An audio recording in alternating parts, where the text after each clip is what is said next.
The fluorescent lights hummed their mechanical hymn as Hannah Clarke moved through Oak Creek Memorial's ICU corridor at 6 in the morning, her badge clipped to pale blue scrubs that had faded from 1,000 washings.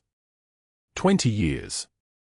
2 decades of watching people slip between life and death, holding families together with steady hands while her own story stayed buried so deep that some days she almost believed it herself.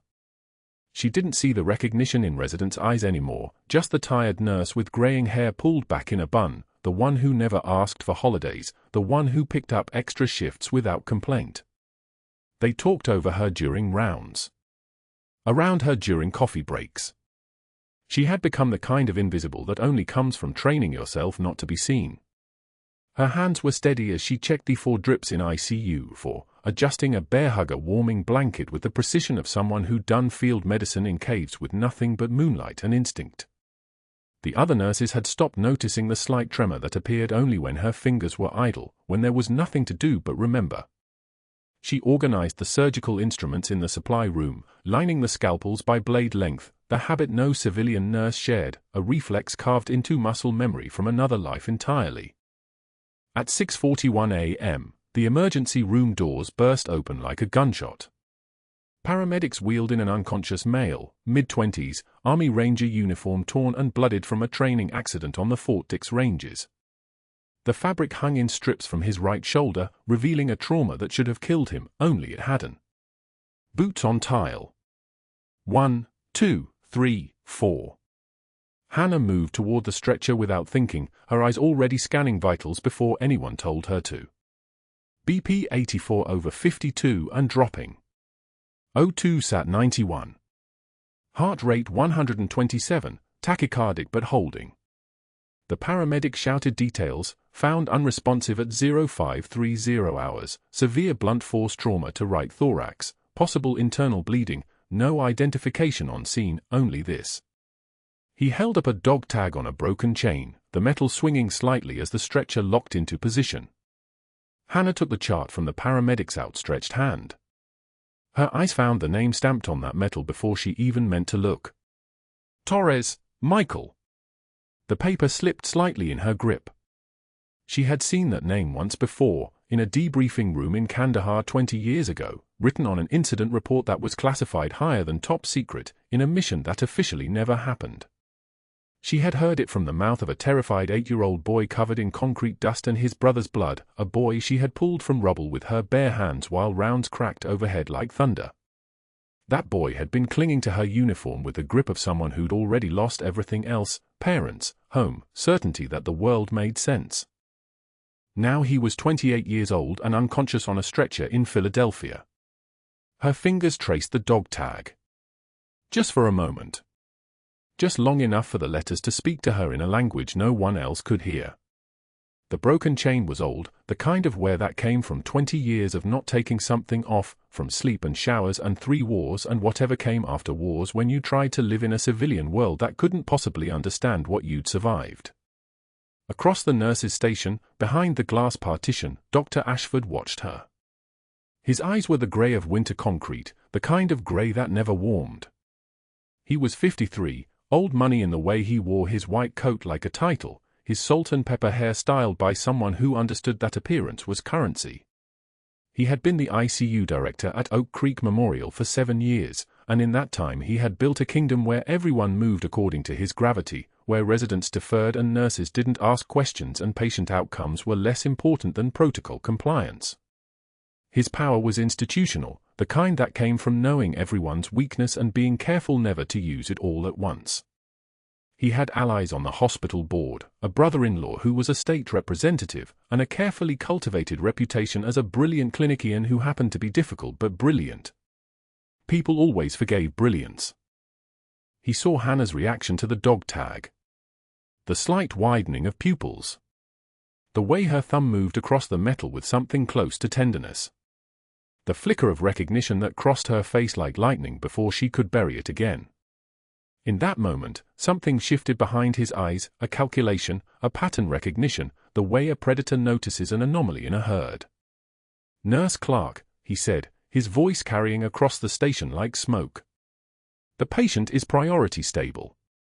Get him settled in ICU for standard post-trauma protocols, and I'll be in for assessment in 5 minutes. Hannah turned to him, and her face was blank as slate. Yes, doctor. That was all.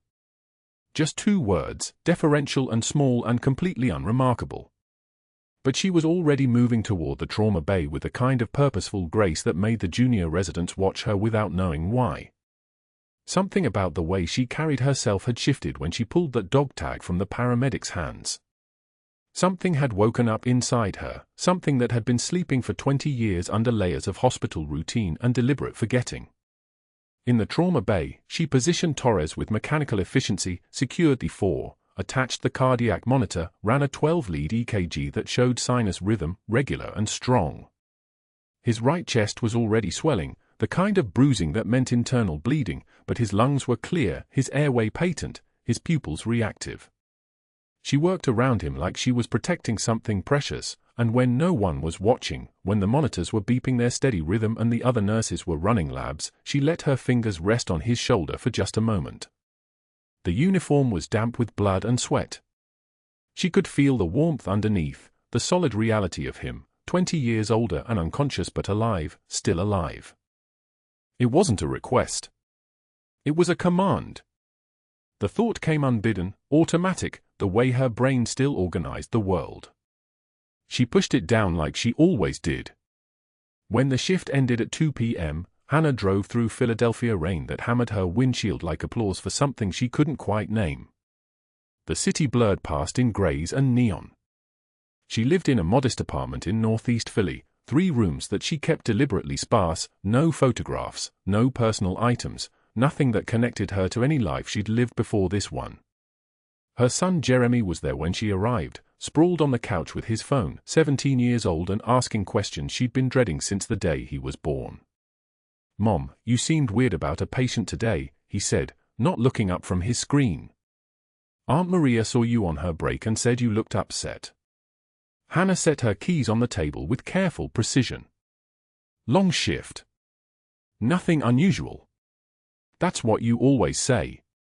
Because it's always true." She moved to the kitchen, where the refrigerator hummed its own mechanical song, and she stood there for a moment with the door open, cold air spilling out, looking at nothing in particular. Through the window behind the sink, she could see the rain still falling, still insistent, still refusing to stop.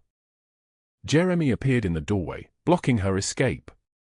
"You never get upset about patients. You're always totally calm. But today something was different." Hannah closed the refrigerator.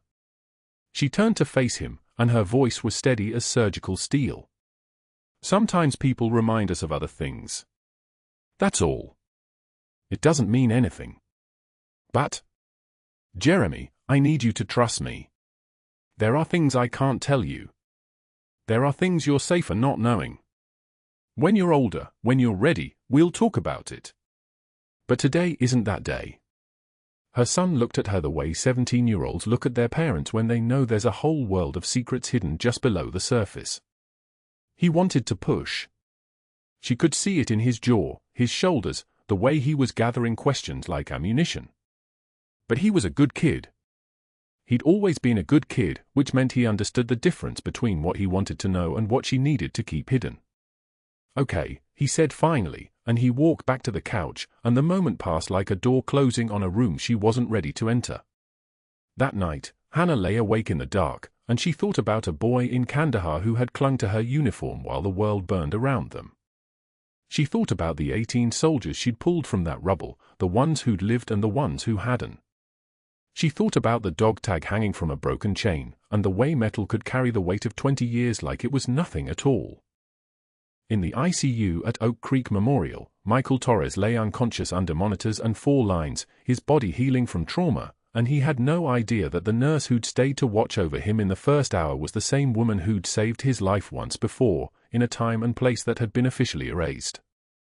Dr. Ashford stood at the window of his office, looking out at the Philadelphia skyline, and his fingers drummed against his desk in a rhythm that suggested he was solving a problem.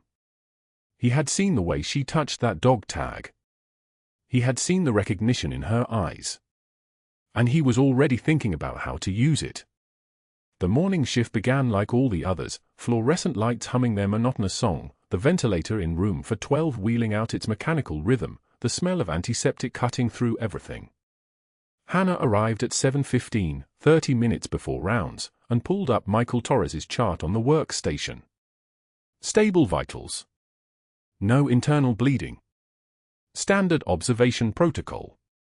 She had checked him at midnight during her final rounds before the day shift took over, and everything pointed toward a straightforward recovery. His blood pressure had stabilized at 118/72. O2 sat running steady at 97% on 2 liters nasal cannula. The kind of patient you could trust. By 8 o'clock, Hannah was presenting his case to the assembled medical team in the conference room: Dr. Ashford, 3 residents, the charge nurse, the physical therapy coordinator. She kept her voice level, clinical, the way she had been trained. Michael Torres, admitted 22 hours ago with blunt force trauma to the thorax and abdomen. Initial imaging showed no pneumothorax, no hemopericardium. Labs are within normal limits. Vitals stable for the past 18 hours. Patient is alert and oriented ×3. Minimal pain complaints with current analgesia protocol. Ready for step down to telemetry by end of shift. She paused, waiting for questions. There were none. Until there were. Nurse Clarke, Dr. Ashford's voice cut through the silence like a blade. When exactly did you earn your medical degree? The residents shifted. Someone coughed. Hannah felt the temperature in the room drop 10 degrees. I was simply reporting his clinical presentation, doctor. The assessment is mine to make, Ashford finished, his smile never reaching his eyes. You gather data. You don't interpret it. You certainly don't make recommendations to this team about step-down protocols. He leaned back in his chair, a posture of absolute dominion. One of the residents actually smirked.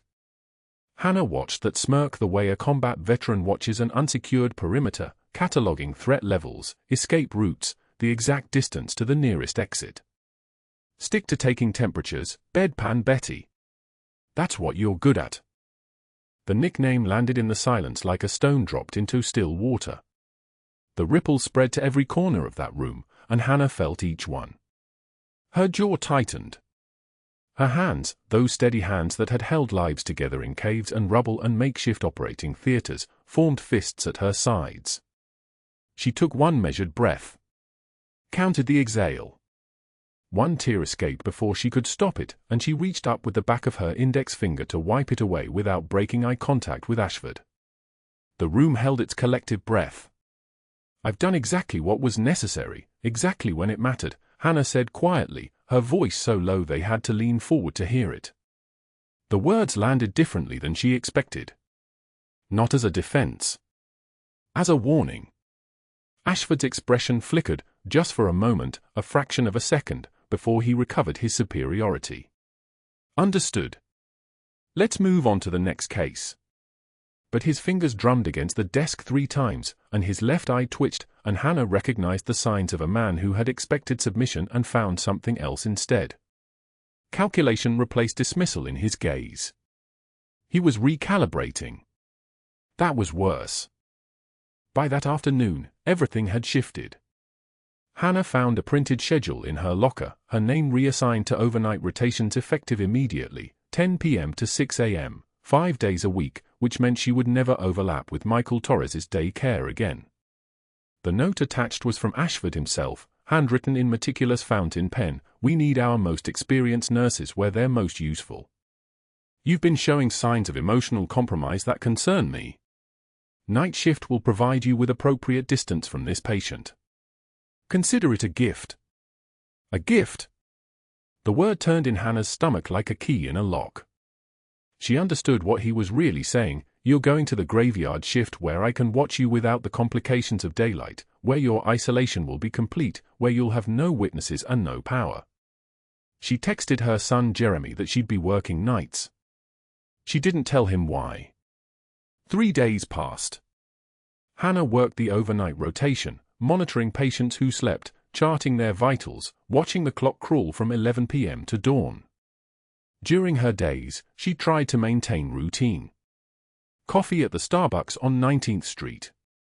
Groceries from the market on the corner. An hour at the gym where the elliptical runner next to her asked if she was training for something. Just habit, Hannah told her, and kept her heart rate at 165, the pace of someone who hadn't forgotten what her body was built for. On the morning of the fourth day, Hannah pulled up Torres's updated medical chart while reviewing the handoff notes. His sedative dosage had been increased. Not slightly. Significantly.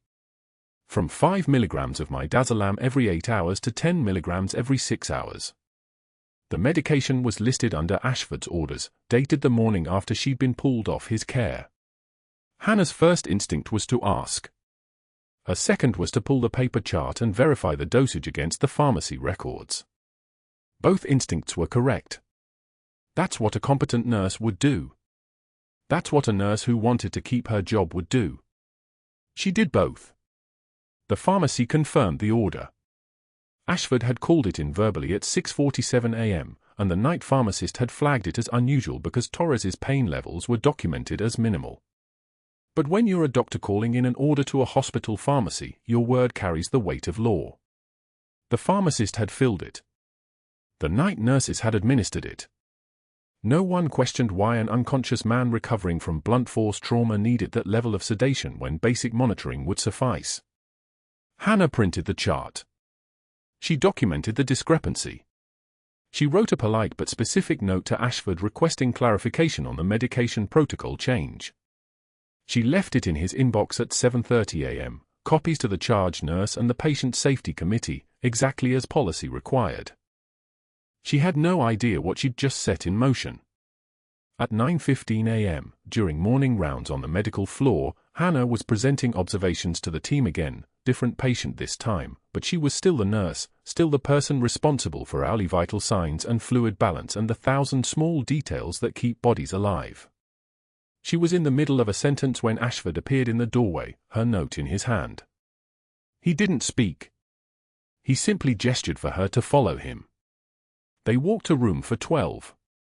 Michael Torres's room. Torres's parents were there, his father, a man in his 60s with iron grey at the temples and the bearing of someone accustomed to command, and his mother, whose eyes tracked every movement in the room with the intensity of a surveillance system. Torres's sister sat in the corner, 17 or 18, dark-haired, watching everything. Ashford turned to Hannah in front of all of them, in front of their faces and their fear and their hope for this man who meant something to them, and his voice dropped into that register that signals punishment. "This is exactly the inappropriate emotional attachment I documented in your personnel file," he announced, loud enough that nurses walking past in the hallway slowed their pace. "You're second-guessing the attending physician's medication orders based on your personal feelings about this patient, not on any clinical evidence.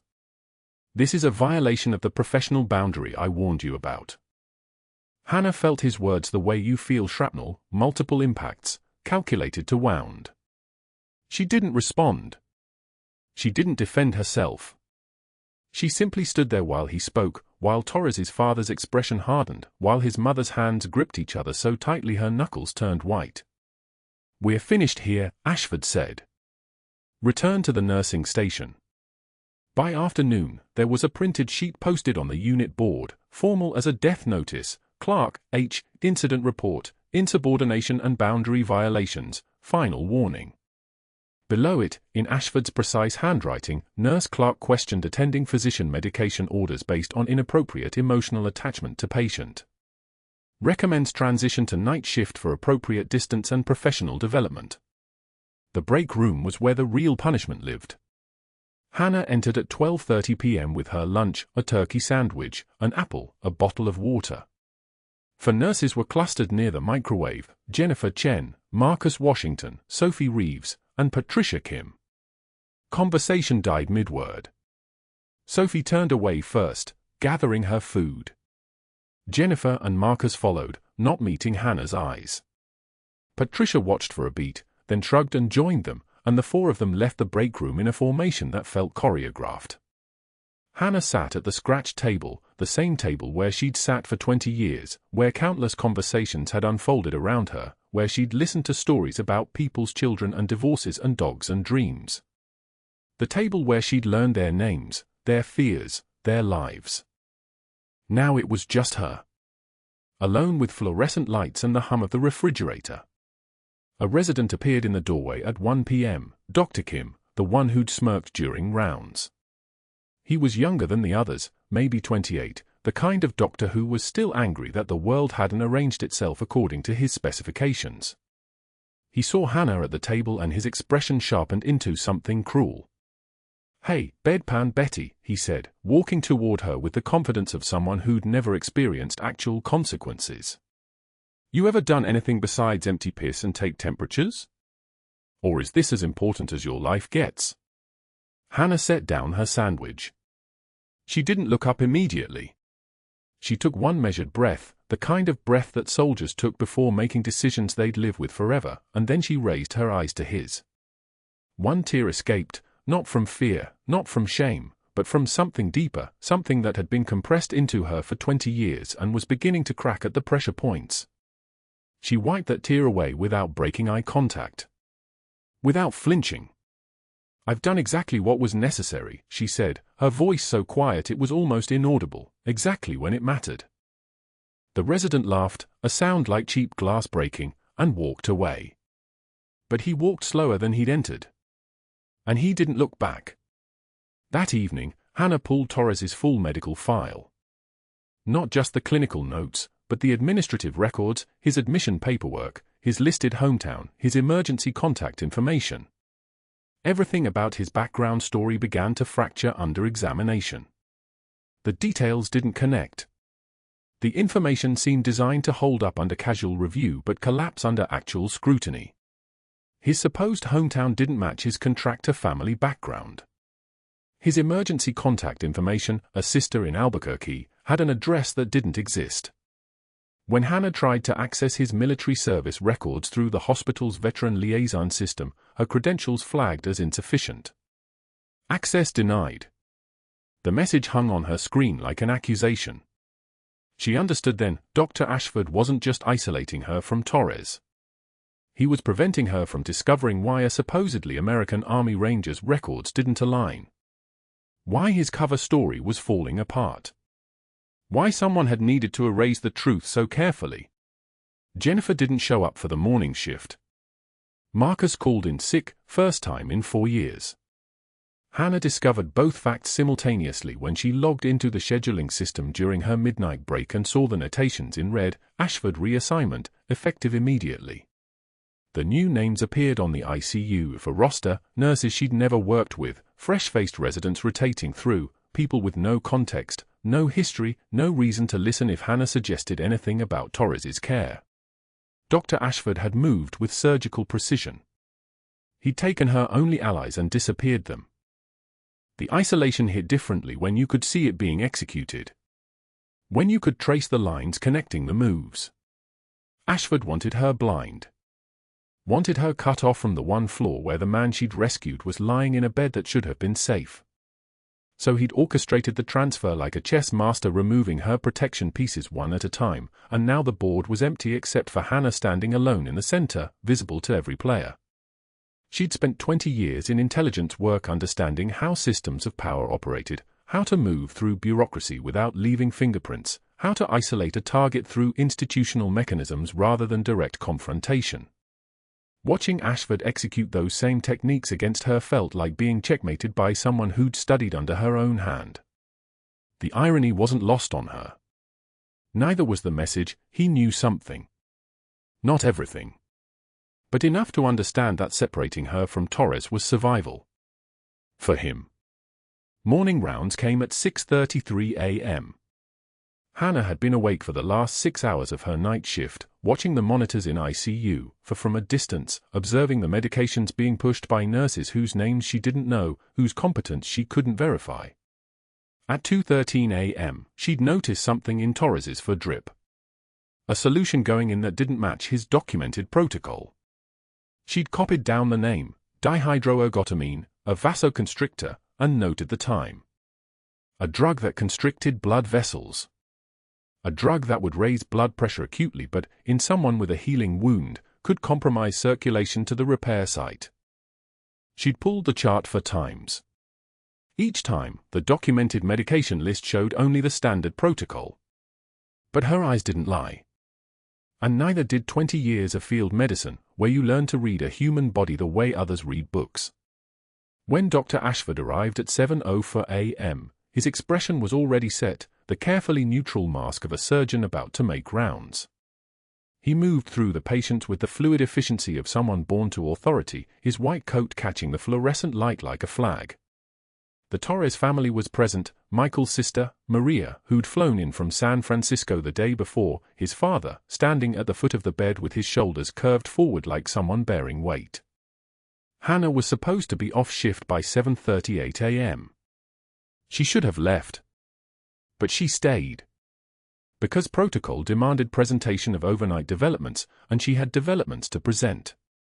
She waited until Ashford finished examining Torres's surgical site, waited until he'd lifted the gauze and examined the incision with the detached precision of a man inspecting machinery. Then she stepped forward. "Doctor, I want to flag something from the overnight."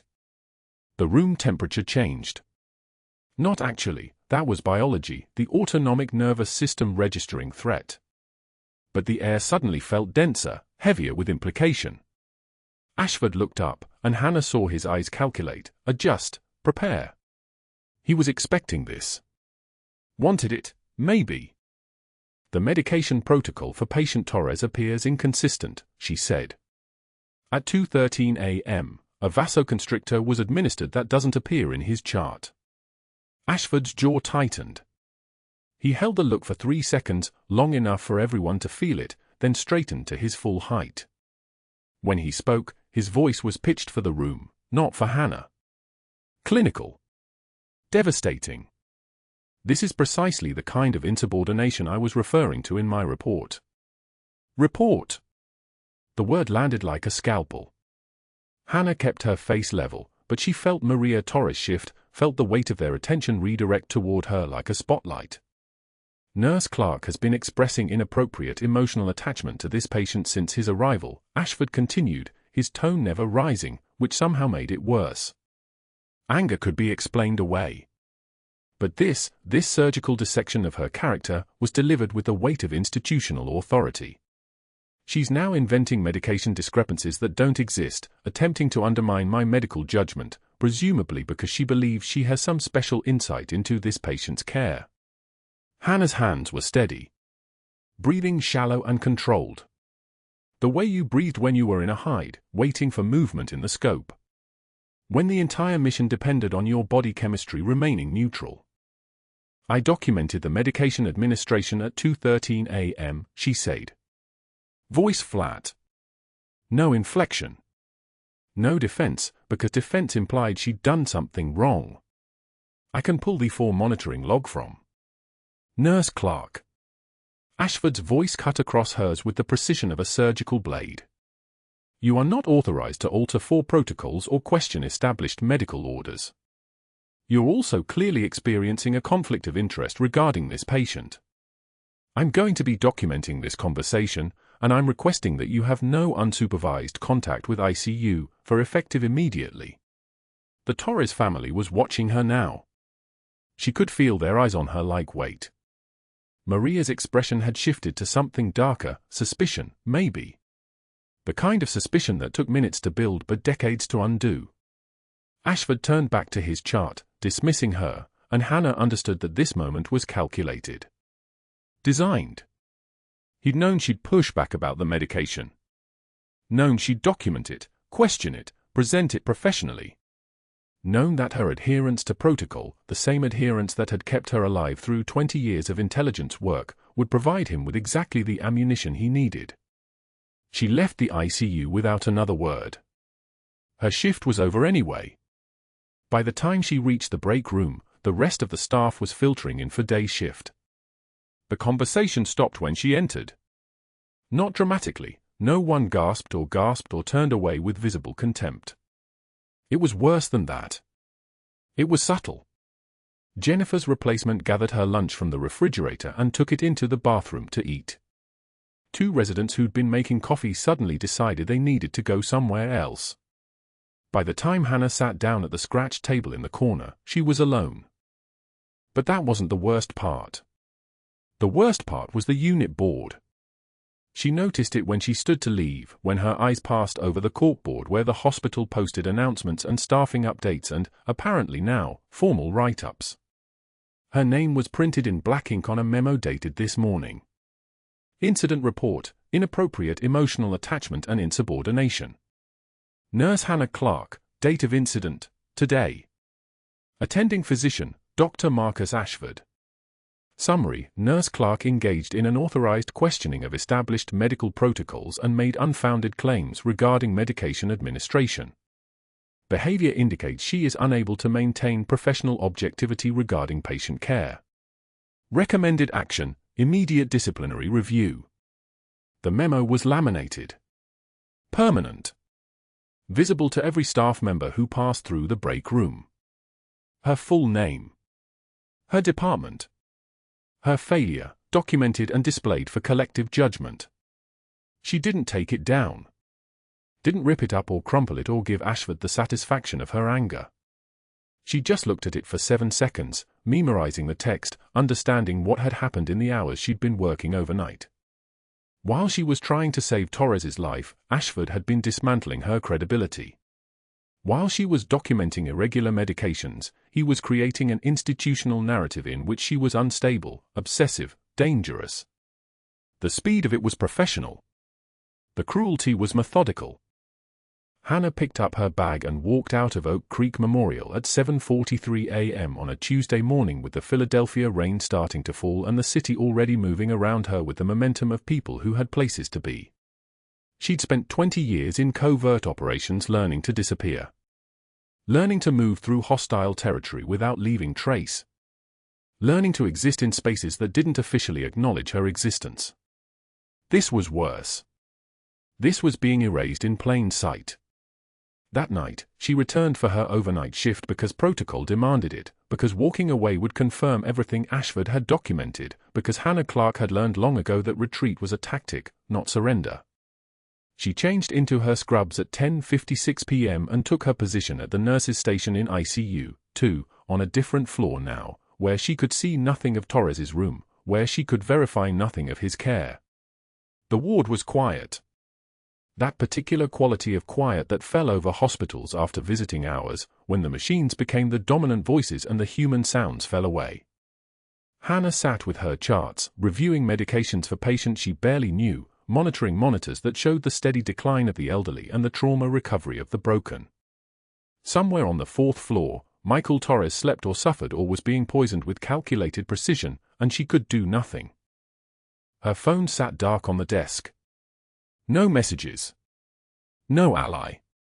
No one who'd risk being seen talking to her now that Ashford had made the social calculation clear. Proximity to Hannah Clarke was a threat to professional standing. She was contaminated. Contagious. The kind of person you avoided in hallways. This was the game Ashford was playing. Not direct attack. Institutional execution. The careful dismantling of credibility until she was so isolated that even if she tried to speak, no one would listen. He'd learned from someone good. The question was whether he understood who he'd learned from. The monitors began screaming at 7:53 p.m. on a Tuesday when rain hammered the Philadelphia skyline like artillery. Hannah was in the staff locker room, changing into her overnight scrubs, when the code blue alarm split the air, a sound that lived in her muscle memory from 20 years ago, from tents in Kandahar where monitors were powered by diesel generators and the nearest surgeon was 3 hours away by Black Hawk. She didn't hesitate. She didn't even think. Her body moved the way it had been trained to move. Out of the locker room. Down the corridor. ICU 4 was already chaos, 2 residents doing compressions on Torres, the respiratory therapist bagging him with mechanical urgency, Dr. Ashford standing at the bedside frozen, his hands at his sides, watching the monitors flatline and flatline again. Hannah crossed the room in 4 strides. Her scrub top was still damp from being pulled over her head. She grabbed a scalpel from the crash cart without slowing, the blade catching the fluorescent light. "Clear the room," she said. Not asked. Said. Her voice dropped an octave, the one she hadn't used in 2 decades, the one that made junior officers move without questioning. 2 residents stepped back instinctively. "Nurse, you cannot," Dr. Ashford started, his mouth opening like a door swinging on rusted hinges. Hannah was already making the incision. 5th intercostal space, the anatomically correct path between the ribs, her hands as steady as they had been in the cave outside Jalabad with nothing but a field knife and a dying lieutenant bleeding into a poncho. She opened Torres's chest cavity with movements that belonged in an operating theatre, except there was no operating theatre, only an ICU and a man whose heart had stopped beating and Hannah's muscle memory that transcended every protocol Oak Creek Memorial had ever written. The chest cavity opened. She reached inside, her hands wet with blood now, her fingers finding the heart, still and silent as a stone. She began manual compression. Squeeze. Release. Squeeze. Release. The rhythm of it took over everything else. The sound of her own breathing. The rain outside. Dr. Ashford stammering. The world narrowed to the size of a human heart beating between her palms. 20 seconds. 30. The monitor traced a line of nothing. 40 seconds. 50. Then, a spike. A blip. The monitor's voice came back with a single beep. Torres's heart beat beneath her hands. Once. Twice. A third time. The steady rhythm established itself like a soldier falling back into formation. The O2 sat climbed. 67, 73. 81. The color returned to Torres's face, the gray pallor replaced by something closer to pink, the color of living. Hannah stepped back. She was breathing hard. Blood covered her hands, her wrists, the front of her scrubs. She'd trained for this in caves and in field hospitals and in situations that never happened according to official records, but her hands knew exactly what they'd done. The room went silent except for the steady beep of the monitor. Nobody moved. The 2 residents who'd been doing compression stood frozen, their eyes fixed on Hannah with an expression that looked dangerously close to awe. Dr. Ashford's face had gone white. Not with relief. With something else. Something calculated. His eyes moved from Hannah to the 2 residents to the security camera mounted in the corner of the room, and Hannah watched his mind work behind his eyes like machinery shifting into new gears. She'd seen that look before, on the faces of men assessing a threat, recalibrating, preparing for war. "I need trauma surgery in here," the attending physician said, moving past the moment like it hadn't happened. "Level 1. Someone get the OR prepped. Now." Torres was wheeled out. The monitors hummed their normal rhythm as he moved toward the elevator. Hannah stood in the ICU with blood drying on her hands, and Dr. Ashford stared at her with an expression she couldn't read. Then he turned and walked out without a word. She went to the break room to wash the blood away. The soap was industrial grade, hospital issue, cutting through blood like water cutting stone. The red circled the drain and disappeared. Her hands emerged clean, but something in her chest didn't feel clean. Something felt like it had moved.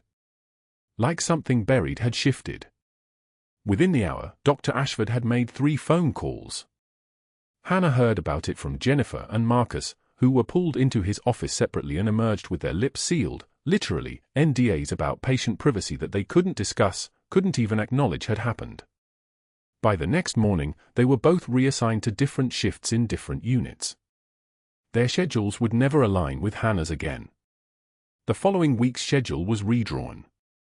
Hannah's name didn't appear on a single shift when the Torres family was listed to visit. Dr. Ashford had erased her from the patient's universe with the same precision she'd used to open Torres's chest, except his blade cut through institutional power instead of flesh and bone. That evening, Ashford's office door opened at 9 p.m., and Hannah was summoned like a nurse called to medication review, except the termination papers were already laid out on his desk like a surgical tray waiting for instruments. "Sit," Dr. Ashford said. "Not a request." A command, and Hannah heard the echo of military authority in it, not hers, but someone's. He'd learned from someone good. The question was whether he understood who he'd learned from. "You performed a surgical procedure without authorization," he began, his voice smooth as expensive leather. "You practiced beyond your scope.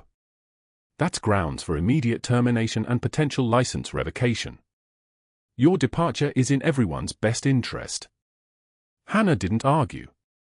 She took one measured breath, and her hands, the ones that had just saved Michael Torres's life, didn't shake as she signed the papers. 20 years at Oak Creek Memorial reduced to a signature and a red folder. "Is he alive?" she asked quietly.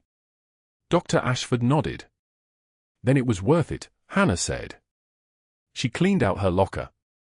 2 decades of service fit into one cardboard box, a stethoscope that had belonged to her first month as a nurse, a photo of Jeremy from his high school graduation, a challenge coin she'd kept hidden since Kandahar. She walked to the parking garage at 9:06 p.m. The rain had turned from artillery to something softer, more persistent, the kind of rain that fell for hours without end. Her car was where she'd left it that morning. She sat behind the wheel without turning the key. The engine stayed dead. The rain hammered the windshield in a rhythm that sounded like a heartbeat, and Hannah pressed her forehead against the steering wheel. For the first time in 20 years, she had no mission. No cover. No purpose. The dog tag she'd slipped from Torres's belongings, a small weight of metal and memory, hung from her rearview mirror, swaying slightly with each gust of wind that shook the garage. She stared at it through the darkness. But that wasn't the worst part. The worst part was what she saw in her reflection in the windshield, not a nurse, but a soldier wearing civilian clothes so old they'd worn thin. Not a woman who'd saved lives for 20 years, but a ghost that had finally been seen, and now that it was visible, it could no longer hide. She still couldn't turn the key. Within the hour, Dr. Ashford made 3 phone calls. His office door was closed, but Hannah heard his voice rise and fall like a predator testing the fence. By 4:53 p.m., the hospital's human resources director walked the ICU with a manila folder. Hannah knew before the words came. She'd been briefed on severance packages, non-disclosure agreements, the architecture of erasure. She'd built covers this way before. The papers were waiting on the break room table when her shift ended. Ashford stood beside them like a man protecting a crime scene. "Practicing beyond scope," he said, his voice smooth as expensive bourbon. "Unauthorized surgical intervention. The board has reviewed the incident, and the decision is final. We're offering 2 weeks severance and a neutral reference if you sign the non-disparagement clause." Hannah picked up the first page. Her hands didn't shake. They never did.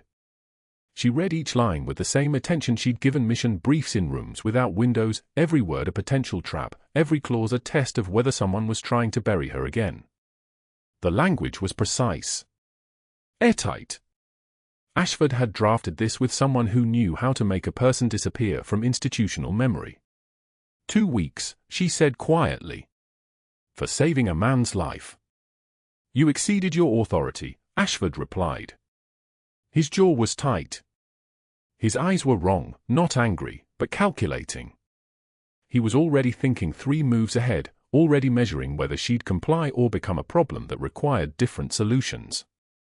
The hospital has a duty to maintain scope of practice standards. Your actions, however well-intentioned, compromised patient safety protocols. She didn't argue. She didn't cry. She didn't reach across the table and remind him exactly what she'd done in darker rooms for smaller reasons. She signed where indicated, page after page, each signature a small death of another part of her cover. Hannah Clarke, RN, accepting the hospital's terms. Hannah Clarke, the invisible woman who'd held a man's heart in her hands and was being erased for it. The nurses she'd worked with, the ones who'd watched her save Torres, she found their names absent from the next week's schedule. Reassigned. One to pediatrics on the opposite side of the hospital. One to the psychiatric ward. Ashford had moved them like chess pieces, isolating witnesses, ensuring that no one could testify to what they'd seen, ensuring that the narrative belonged to him alone. The schedule posted on the unit board showed Hannah's name gone entirely. Where she'd existed, there was only empty white space. She cleaned out her locker at 5:34 p.m. 20 years of service in one cardboard box.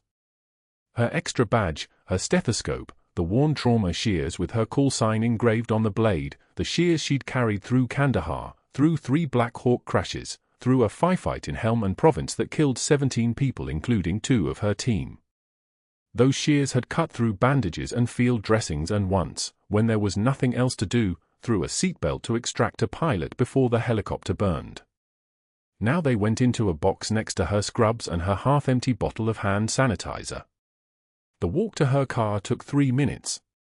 The parking garage was dim at 5:41 p.m., that grey space between afternoon and evening when shadows stretched like hands reaching from the concrete.